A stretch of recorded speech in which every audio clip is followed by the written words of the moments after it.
Hello दोस्तों, स्वागत है आपका बिंदास लर्नर में। कक्षा 10वीं सीजी बोर्ड, इसमें प्रश्न 2020 प्रश्न पत्र है। ये इसका क्या है, 2020 प्रश्न पत्र सेट ए, 2 नंबर के प्रश्नों का हल। ये इसका पहला प्रश्न है, 2 अंक का प्रश्न है ये। इसमें लिखा है, देखिए, कॉस 55 बटे साइन 35 प्लस साइन 35 बटे कॉस 55। इसको अभी सॉल्व कर रहा हूँ।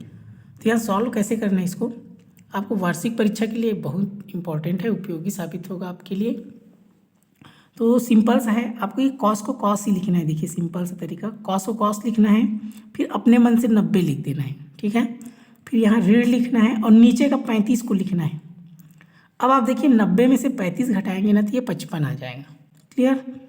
बटा ये साइन 35 को वैसे लिख दीजिए, साइन 35। यहाँ इसमें आपको अंश लगाना है सब में, प्लस वैसे ये साइन है ना तो साइन को साइन लिखना है आपको। अपने मन से 90 लिख दीजिए और यहाँ माइनस, अभी नीचे में 55 है तो नीचे को लिख दीजिए। क्लियर? अब 90 में से 55 घटाएंगे 35 आ जाएगा, बटा नीचे को वैसे ही लिखना है, कुछ नहीं करना है, कॉस 55 अंश। यहाँ आपको अंश लगाना है छोटा छोटा। अब देखिए यहाँ से ये सब, यहाँ से क्या हो गया, ये फॉर्मूला बन गया, चूंकि होता है। अब आपको ज़्यादा समझ नहीं आया ना तो क्या करना है, नीचे वाले को ऊपर नीचे में लिखना है। जैसे साइन 35 है ना नीचे में, तो इसको ऊपर नीचे दोनों में लिख देना। अभी कैसे आया मैं बता रहा हूँ। तो ये साइन 35 और नीचे में क्या है, साइन 35, प्लस इसके नीचे में क्या है, कॉस 55। तो ये लिख दीजिए कॉस 55 बटा कॉस 55। क्लियर है? अभी इससे ये दोनों कट जाएगा, एक जैसे ही इसलिए कट जाएगा। तो यहाँ पर बचेगा 1 और इसमें कितना बचा, 1 और 1 कितना आ गया, 2। यही क्या है, इसका आंसर है। अब यहाँ पर आपको समझना है ये हुआ कैसे। तो देखिए यहाँ से ये जो कॉस था ये साइन हो गया, तो इसका फॉर्मूला होता है, चूँकि कॉस 90 माइनस थीटा बराबर होता है साइन थीटा। क्लियर है? और यहाँ से साइन कॉस हो गया तो इसका भी होता है साइन 90 माइनस थीटा बराबर होता है कॉस थीटा होता है। क्लियर है इतना? तो और आपको ये चीज़ याद रखना, इसमें जैसे ये ऊपर नीचे को आप जोड़ेंगे ना तो 90 होगा। जैसे 55 और 35 90, वैसे 55 और 35 कितना होगा, 90। इस टाइप की जितना भी सवाल होगा उसमें ऊपर नीचे दोनों को आप जोड़ेंगे तो कितना हो जाएगा, 90। क्लियर है? और इसका हमेशा जोड़ी बनेगा। याद रखना है आपको, अगर कॉस है तो उसके साथ साइन होना चाहिए, कॉस है तो साइन होना चाहिए, सेक है तो कॉसेक होना चाहिए। आपको याद रखना है इस टाइप के प्रश्नों में जितना भी आए, अगर कॉस है तो क्या होना चाहिए, साइन, अगर सेक है तो क्या होना चाहिए, कॉसेक, और अगर टेन है तो क्या होना चाहिए, कॉट। ये इन लोगों का दोस्ती है, आपको याद रखना है। ये 2 नंबर का सवाल है, बहुत ही ईजी है। देखिए प्रश्न तीसरा सवाल है, यदि 3 + x अनुपात 5 + x अनुपात 8 + x हो तो x का मान ज्ञात कीजिए। ये भी 2 नंबर का सवाल है। अब यहाँ से अनुपात वाला जब भी आएगा तो आपको क्या करना है, 3 ठो है। देखिए 1 2 3, तो जब भी 3 ठो रहेगा तो याद रखना आपको बीच वाले को 2 बार लिखना है। तो क्या करना है आपको, ये 3 + x अनुपात, इसको आप लिख सकते हैं 5 + x। अब यहाँ आपको समानुपात लगाना है 4 बिंदु, फिर 5 + x अनुपात 8 + x। याद रखना है आपको, अगर 3 ठो है, 1 2 3, तो बीच वाले कितने बार लिखना है, 2 बार। क्लियर हुआ? अब इस टाइप का ये हो जाएगा 3 + x अनुपात मतलब होता है बटा, फिर 5 + x कहाँ आएगा, नीचे, और समानुपात मतलब होता है बराबर। ये हो गया 5 + x अनुपात मतलब क्या, बटा, ये हो गया 8 + x। अब यहाँ से आपको क्या करना है, इसका तिर्यक गुणा, मतलब ये 8 + x ऊपर आ जाएगा। कहने का मतलब ये हो गया 3 + x, ये 8 + x कहाँ जाएगा, ऊपर आ जाएगा। वैसे ही ये 5 + x ये भी ऊपर आ जाएगा, 5 + x, और ये हो गया 5 + x। अब इसको आपको क्या करना है, गुणा करना है। इस 3 का गुणा इन दोनों में होगा, तो ऐसे गुणा करना है, 3 अट्ठे 24, फिर इस 3 का गुणा x में होगा, तो 3 और x का गुणा करेंगे ना तो 3x होगा। फिर वैसे ये x का गुणा 8 में करेंगे तो 8x होगा, x का गुणा x में करेंगे तो x² होगा। क्लियर है? देखिए ये 2 और 2 4 हो गया, मतलब 3 का गुणा 8 में, 3 का गुणा x में, x का गुणा 8 में, x का गुणा x में। अब देखिए वैसे इसको भी गुणा करना है, 5 पंचे 25, 25 हो जाएगा, प्लस 5 और 1 से गुणा करेंगे तो 5x, फिर x और 5 से गुणा करेंगे तो 5x, x और 1 से गुणा करेंगे तो x स्क्वायर। क्लियर है? ऐसे अगर x और x का गुणा करते हैं तो x स्क्वायर हो जाता है, चूँकि x गुणा x, ऐसे इसका घात जुड़ जाता है, 1 और 1 2।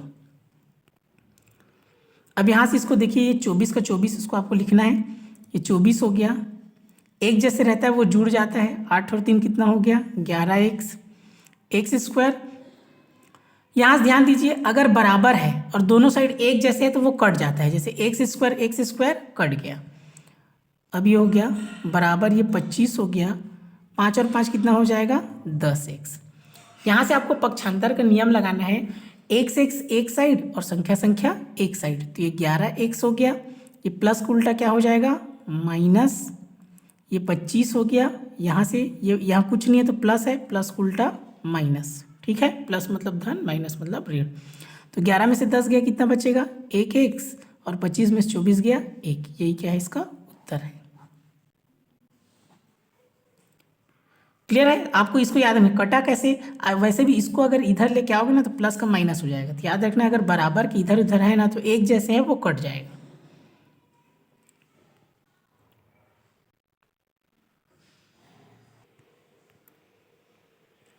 देखिए इसका प्रश्न चौथा है, 3x square minus 5x plus 2 बराबर 0 के मूलों का योगफल एवं गुणनफल ज्ञात कीजिए। तो सिंपल सा है, आपको याद रखना है इसका तुलना करना है। किससे तुलना करना है, यहाँ से आपको इसका मानक वर्ग समीकरण होता है। क्या होता है मानक वर्ग समीकरण, ax square plus bx plus c बराबर 0 से तुलना करने पर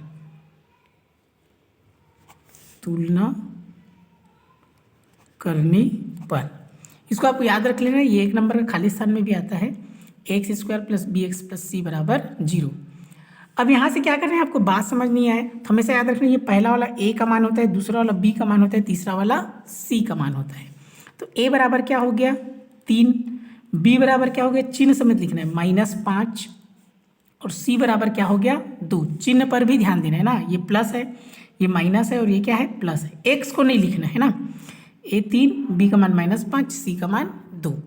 अब प्रश्न में बोला है मूलों का योगफल और गुणनफल, तो इसका फार्मूला होता है, इसको आपको याद रखना है, मूलों का योगफल बराबर होता है मूलों का योगफल बराबर होता है -b/a। तो यहाँ से देखिए क्या हो जाएगा, ये फॉर्मूला आपको याद रख लेना है -b/a। तो माइनस पहले से है, b का मान क्या आ गया -5, तो कोष्टक में लिखना है ना, क्योंकि ये माइनस पहले से है, और a का मान कितना हो गया 3। तो ये हो गया माइनस माइनस प्लस हो जाता है, आपको कटाना नहीं है, माइनस और माइनस का गुणा करते हैं तो वो क्या हो जाता है प्लस। तो ये हो गया 5/3, ये पहला उत्तर आ गया। अब दूसरा फार्मूला होता है मूलों का गुणनफल, मूलों का गुणनफल।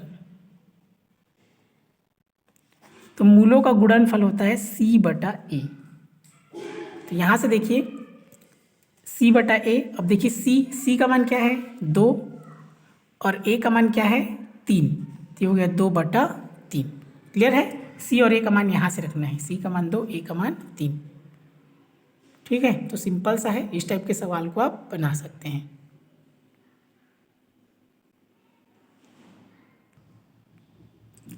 देखिए प्रश्न 5वां है, प्रथम 10 प्राकृत संख्याओं का औसत ज्ञात कीजिए।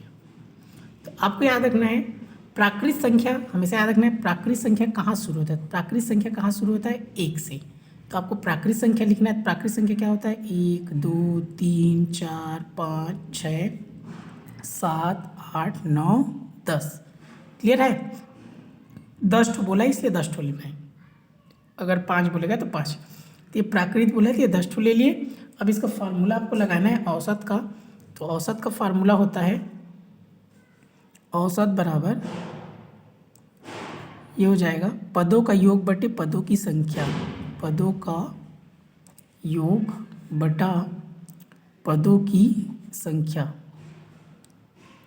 ठीक, अब अपने मन से आंकड़ों का योग बटे आंकड़ों की संख्या भी लिख सकते हैं, प्रेक्षणों का योग बटे प्रेक्षणों की संख्या लिख सकते हैं, या फिर इसको सिग्मा एक्स बाई एन इस प्रकार भी लिख सकते हैं। तो यहाँ से देखिए योग बोला है तो क्या करना है, जितना भी है सबको हमको जोड़ना है। तो यहाँ से इस प्रकार आप लिख देना 1 + 2 + 3 + 4 + 5 6 7 + 8 + 9 + 10, ये पूरे का बटा लगाना है यहाँ।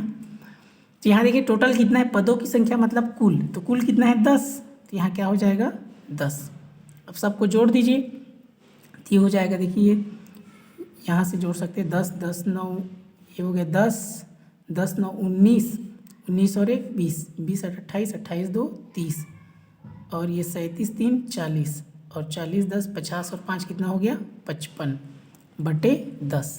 कभी भी इसको अब भाग देना है तो याद रखिए अगर एक शून्य है ना तो एक संख्या के बाद दशमलव लगा देना है। अगर ऐसे एक करके शून्य है ना, एक शून्य है तो एक संख्या के बाद दशमलव, तो इसका आ जाएगा 5.5। या आप भाग देकर भी देख सकते हैं 10 पंचे 50 ऐसे करके, तो इसका उत्तर कितना हो गया 5.5 इसका औसत है।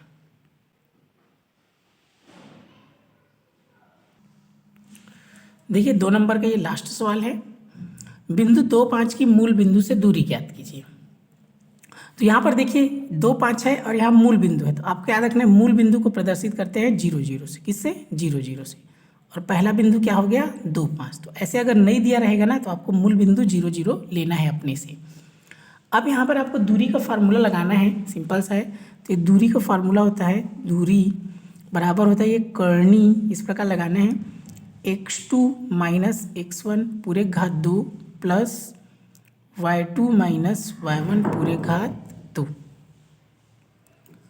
यहाँ से हो जाएगा, देखिए आपको मानना है, क्या करना है, इसको x1 मानना है, ये y1, ये x2 और ये y2, ठीक है, x1 y1 x2 y2। अब इस फॉर्मूले में आपको रख देना है, ये हो गया कर्णी हो गया, इस प्रकार लगाना है x2, तो x2 का मान क्या है 0 माइनस x1 का मान क्या है 2 पूरे घात 2, y2 का मान क्या है 0 और y1 का मान क्या है 5। तो मान को आपको सही सही रखना है। अब याद रखिए अगर शून्य में से 2 घटाएंगे तो भी 2 ही बचेगा, लेकिन माइनस रहेगा क्योंकि सामने माइनस है। शून्य में से 5 घटाएंगे तो भी 5 ही बचेगा, लेकिन माइनस रहेगा। अब यहाँ आपको याद रखना है अगर घात सम संख्या, 2 क्या है सम संख्या है तो माइनस को लिखने का जरूरत नहीं है, क्लियर है। 2 क्या सम, तो ये हो जाएगा 2 घात 2 मतलब 2 दूनी 4, 2 दूनी क्या 4, ये 5 दूनी 10 नहीं करना है, इसको 2 गुणा 2 लिखना है और इसको 5 गुणा 5 लिखना है, आपको याद रखना है ना, 5 गुणा 2 नहीं, ये 2 को 2 बार 5 को 2 बार, तो ये हो गया 2 दूनी 4 और 5 पंचे 25, तो कितना हो गया, ये हो गया कर्णी 29, यही क्या है इसका आंसर है। यहाँ माइनस कहाँ गया, ये याद रखना है आपको, घात सम है तो क्या है 2 बार लिखते हैं तो माइनस माइनस क्या हो जाता है प्लस हो जाता है गुणा के रूप में। ये सिंपल सा है, 25 4 29, चूँकि 29 का वर्गमूल नहीं होता तो वैसे ही रहेगा। अगर 16 आता कर्णी 16 तो उसका 4 हो जाता, 25 आता तो 5 हो जाता, 36 होता 6 होता, जोड़ने के बाद ना ये 2020 का प्रश्न पत्र का है, सेट ए का ये 6 सवाल 2 अंक का, आपको वार्षिक परीक्षा के लिए बहुत ही उपयोगी साबित होगा। अभी आपको कंटिन्यू इसका वीडियो मिलेगा, सभी सेट का हल, सभी प्रश्न पत्र का हल सहित।